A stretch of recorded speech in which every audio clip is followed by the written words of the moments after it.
ndi Pasteur Niyukuri Esperance. Endana nanje mwami. Iki gikorwa ndagikunda rwose. Igikorwa cyo kuririmba ndagikunda. Nagitanguye ndi umwana mutoya. Nagikuriyemo ndagikunda cyane. Nararirimbye kera, nararirimba mu makorale, nkakora indirimbo kuko jewe narezwe n'ishengero Anglikane, niryo ryandeze, niho nakuriye mu ijambo ry'Imana no mu mwuka, hama ndasohoka riransohora kuko mwabyumvise ngubakana n'umukozi w'Imana, bandaniriza ibikorwa by'Imana mu ishengero rya Shalom Temple nkuko nabibabwiye. Rero kuririmba ndabikunda, narabikoze kandi nabikora, ariko nifuje gutangura kubishira ku mugaragaro haraheze imyaka 8 ngerageza kuja muri studio zitandukanye hano mu Burundi, mpagarikwa n'imvo zitamvuyeko, hamwe narahagarikwa no kwibunginga, handi nkahagarikwa n'uburyo ekonomi, handi nkahagarikwa n'indwara nabitanguye. Mugabo sinigeze nshika intege, narumvise nobandanya kuko ndumva ko mu maraso yanje harimo kuririmba. Ndabikunda cyane kuririmba, ni igikorwa numva ngomba gukora, naco kikambera inzira imwe yo kushikana ijambo ry'Imana kure, kuvuga ubutumwa, kwamamaza iby'ubwami bw'Imana, gutabara imitima kuko tubikora nk'abungere, kuremesha imitima ndetse no gutera ivyizigiro, gushinga intahe dukoresheje mu kuririmba, tugashira habona ijambo ry'Imana, igitabo cyiza Bibiliya twizera.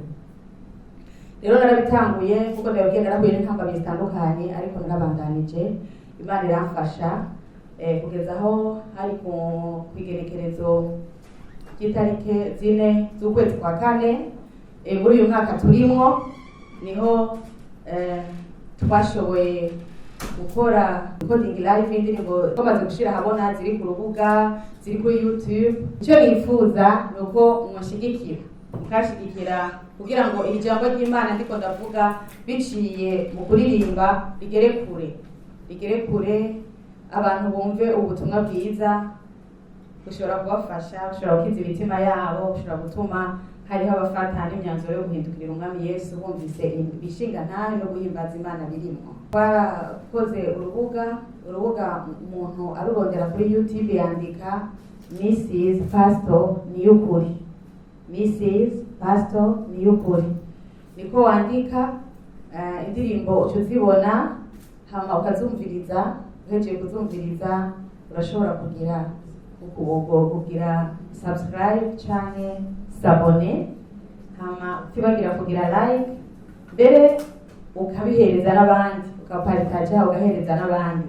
Aho niho ndirimbo uzisanga. Kuririmba kwanje ndabiririmba nkivuga butumwa, umwongere ngomba gushitsa kure ijambo ry'Imana, rero ndabiririmba nkivuga butumwa, ngomba kubaka no kuremesha imitima y'abantu b'Imana. Ukuri ntabwo bibangamira ishengero, ndabikorana nkuko sanzwe ndumuhimbaza. Murabizi ko uyu muntu agomba kwigisha, haraho imigwi y'abaririmbyi, haraho ama worship atangura kuririmba. Rero ubwo je bica bifasha bose kuko ntangura muri iyo nzira nyene, ngatangura guhimbaza Imana no kuramya Imana, ahubwo kimbera ikiraro ciza cyo kwinjira mu ivuga butumwa. Aho mperereye baravyakira, ahubwo benshi baratangaye kuko bavuga ati ntitwari tuzi ko ufise impano nk'izo, twari tukuzi nk'umwigisha w'ijambo, twari tukizi nk'umwigisha w'abana, uri kurakora n'ibikorwa bitandukanye, ariko ntitwari tuzi ko uri umuririmbyi ushobora gushika ku rugezo nkuru. Aho nifuza kwibona mu myaka 5 iri imbere cyangwa irenga, ndifuza ko ubwami bw'Imana bwokwaguka biciye mu mpano Imana yampaye yo kuririmba.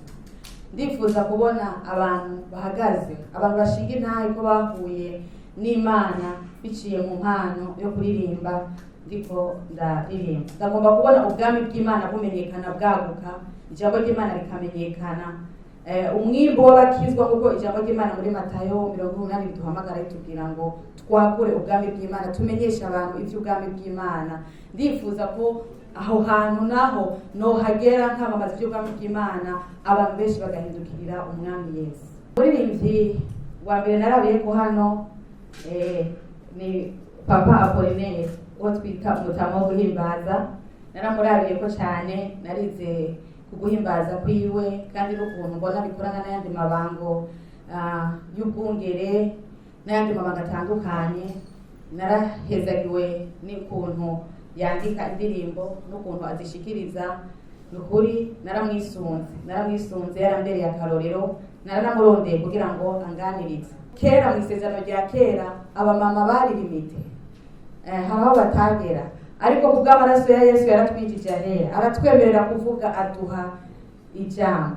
Kubw'ivyo rero ndabona ko ari ubuntu busagutse bw'igorogota bwatumye ishobora kuba ngeze ahandi, ishobora kuba naramenye Imana, ishobora kuba narabandanije agakiza, no kubera umuntu nagiriwe na Kristo. Bishitse muri iyo nzira y'ivugabutumwa umuntu akagira success, icyambere no gusenga, akabandanya arondera guca bugufi, Imana ariko arasevinga akaja hejuru.